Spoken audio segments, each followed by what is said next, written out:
When it comes to working in the profile system, the vast majority of users are usually simply looking to simply create or modify their own personal profile page. So in this lesson, that's what we're going to do. So let's say that the web services team has hired on a new employee, Dr. John Smith, and we're looking to add a profile page for Dr. Smith here in the web services profile section. So the first thing I'm going to do while in the section is I'm going to go up to the new tab and I'm going to pull the drop down, and you'll see that we have different options than we would in the normal OmniCMS web page options. We have a new profile listing page, a new profile section, and a new profile. We want a new profile. So it's going to give us some options here that we can fill in to sort of put in some basics that get this page up and running. First name, the first name of the person is John. Middle name, if it's applicable, we put it there. Last name, Smith. Credentials, this is sort of the prefix before the name. Doctor, Reverend are the examples given. In this case, it's a doctor, so we're going to put doctor there. Suffixes, this is where you put your PhD, junior, senior, so on and so forth. We don't have any in this case, so I'm just going to leave that alone. We don't have an image set up yet. We will do that before this lesson's done, but for the moment, we're just going to leave that blank. The job title at the university, basically what their position is, and we could say that Dr. John Smith is a website manager, web services. So Dr. Smith's email address, john.smith.edu. The phone number for Dr. Smith, we can put it there. We want the format. The format is displayed below, as you can see there.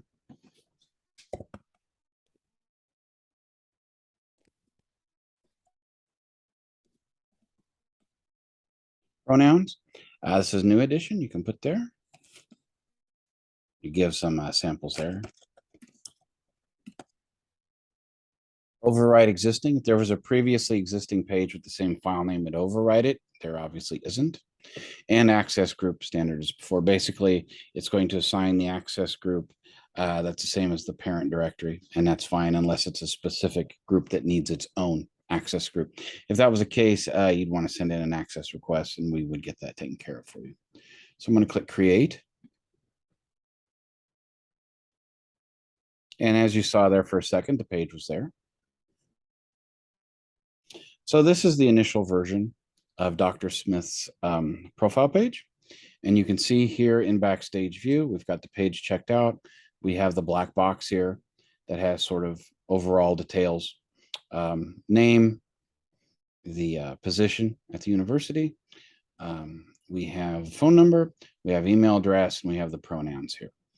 So that's what the left column is. The right column has an overview. You can edit an overview here. And this can be just whatever general paragraph you would want about you yourself.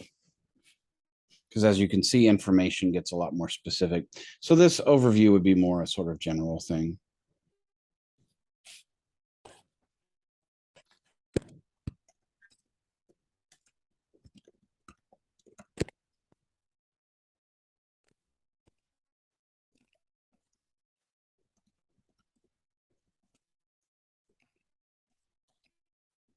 Seeks to help the WSU staff and faculty with their website-oriented challenges. Sounds good. I'll click Save.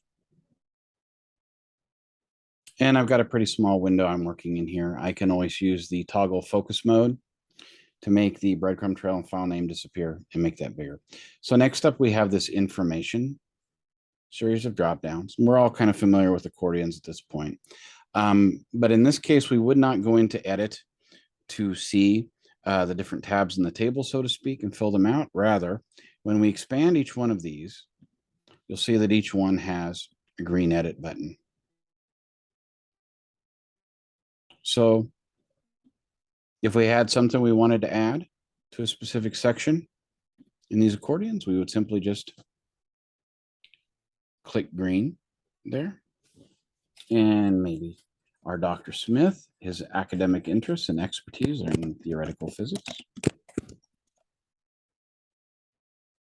type it in, click save, and you can go on to the others.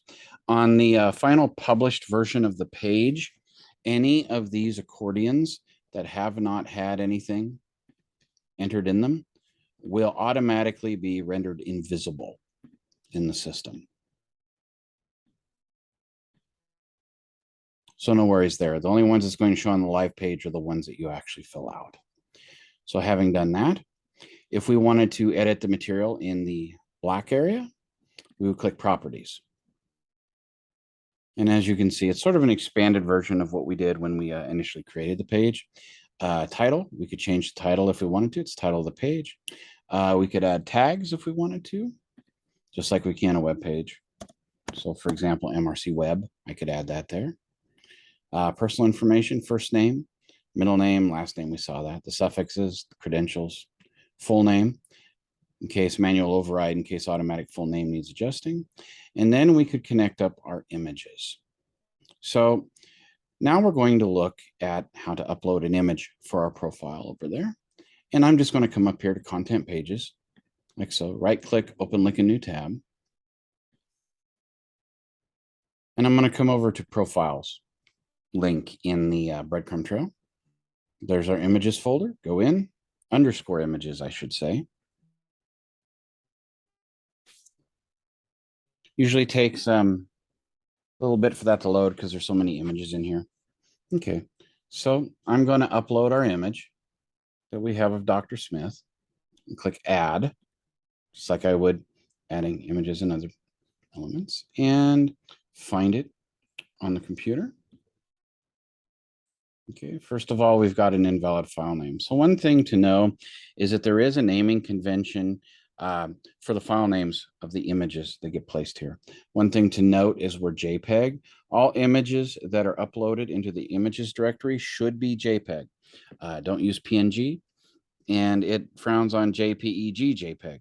You want to take the E out of it. If it's not a JPEG, you're going to want to convert it in an outside image editor to JPEG. So the name is invalid because just like any other file in OmniCMS, it can't have spaces and such. And we want to make it match the naming convention that's used in the folder. Typically, that would be this. I'm going to go to the More Actions button, click it, and I'm going to click Rename. And I'm going to delete that space and put a dot. John.Smith, put a hyphen, 300 by 400. Why am I calling it 300 by 400? Because when we are finished editing it for use on the profile, it is going to be 400 pixels tall by 300 pixels wide. So I'm going ahead and call it 300 by 400. Click outside. It's good to go. I'm going to upload. As I was saying, there are a lot of images in here. So the idea of scrolling through may be intimidating. You can always use the filter, like so. But one thing that I like to do is I'll usually just click modified immediately because it will bring it up to the top since it's the most recent thing that's been done in the folder. You see that we have John Smith 300 by 400 and that it is unpublished. So I'm going to enter it. And I want you to note real quick that this image is 46.6K in size. I'm going to click it so I can get into the image. And the first thing I'm going to do is open this image like this and click Save. I'm going to go back out to Pages here. Why did I do this? Because a lot of times it will optimize the size for the website. As you can see, it's smaller now, 35.2K in size instead of 40 odd. So it sort of compresses it for web usage. So web pages will load faster that way, and it takes less memory in the system. Okay, so that's done. I'm going to go back into it. Now we need this to be a 300 by 400 image. And it's a little bit big for the space it fits in. So first of all, I want to see the whole image. I want to know everything I'm working with here. I'm going to zoom. And I'm going to choose zoom to fit because it will make it fit in the window like so. Okay. And the first thing I would want to do once I've done this is I want to resize the image probably. Yep, it's a 590 wide by 812 tall. So that is kind of outside of the constraints. dimensions wise. So I want to change that. And usually what I will do is try to find one where one of the dimensions is exact and one is a little bit outside. I'm not sure which that will be in this case. So in width, I'm going to put width as 300. Okay, so 413 is the height if we switch it to width 300. So I know that I would just have to trim from either the top or the bottom to get the size I want. That'll work. I will resize. And I'm going to go down to zoom again and zoom it to fit. So I fill the frame again. Now I'm going to click crop, because we have a little extra on the height that we can get rid of to bring it to convention. So as you see, I have the handles around the side. I'm going to go to the bottom handle. See how it has a down arrow? I'm going to click on it and hold it. And then I'm going to move it up. And you're going to see that right side number, the 300 by and the other number, changes. And as I change what area of the image is selected, it will change that number. 300 by 400 is exactly what we want. I let go. I come over here to the apply crop button and I use it. So that's the size we want. I'm going to go ahead and click save to overwrite the old version.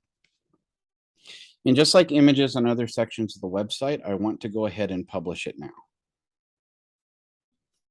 I'm going to put in a description of initial publication. Like so. Our image is ready to go. So I'm going to come back over to our image here, and we've got our little choose file here. When I open this up, and it takes the same amount of time as the other way too, but it's going to be automatically set to look for the image in the production side of the underscore images folder, like so. And I'm looking for John.Smith. Use the filter to find it here. There's our picture. I'm going to choose it. The image underneath is for a larger image, for say media use, but it's not the one that's displayed. This one would be. This is the one that will show up on the page. Outside of that, our job information, like before, we can give office hours. What college associated with is a list, like so. Department or school, you can do several. They have 2 of them there. Campus box for say, if you receive mail at a campus box. Location, the building, the room. Curriculum vitae, you can put here. You can link it if you have it on the website somewhere else. You can have a link to your personal website. And you can have a number of button links if you would like to. For example, it shows Facebook, Twitter, and LinkedIn. You could link your social media sites here. Or just like you wanted to reference other web pages, like say your department web pages, so on and so forth. You could totally do that right there.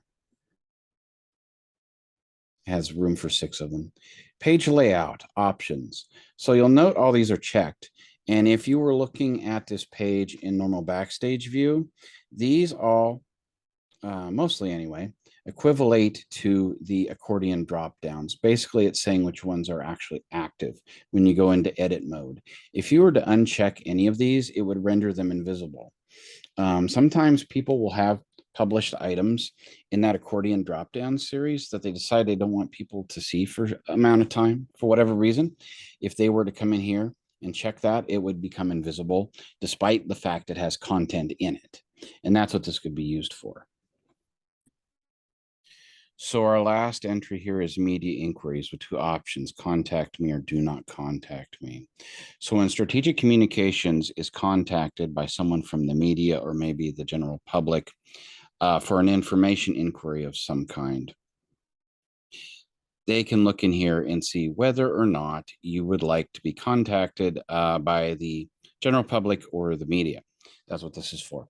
You can set it to do not contact me, and strategic communications might look up and say you don't want to have that kind of contact. Now, be aware that this does not actually cause any change to your individual profile page itself. If you have your contact information on there, your email address, your phone number, your office, whatever, that's still going to appear on your profile. If you don't want that available to the general public, you need to go ahead and remove that from your individual profile page. In terms of the media inquiries thing, this is solely in relation to expert searches done by strategic communications and other such departments. So we've got all this in place. I'm going to go ahead and save. And this is our backstage view of it as of right now. I'm going to go ahead and publish the page. Initial publication is the version description. Publish it. So if we use view a new window, that's what we have. That's the live profile page for Dr. Smith. Got an overview that would show.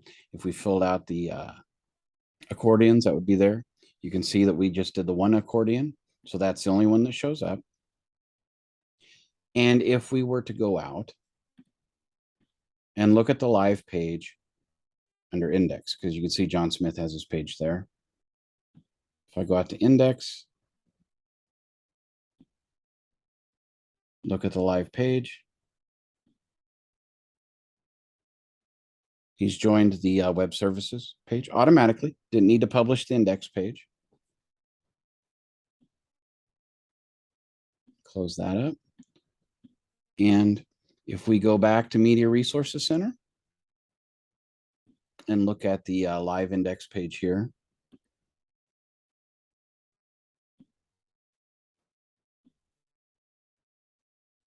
and we go down to web services and all the teams, he's been automatically added there as well. So that is how you would work with an individual profile page.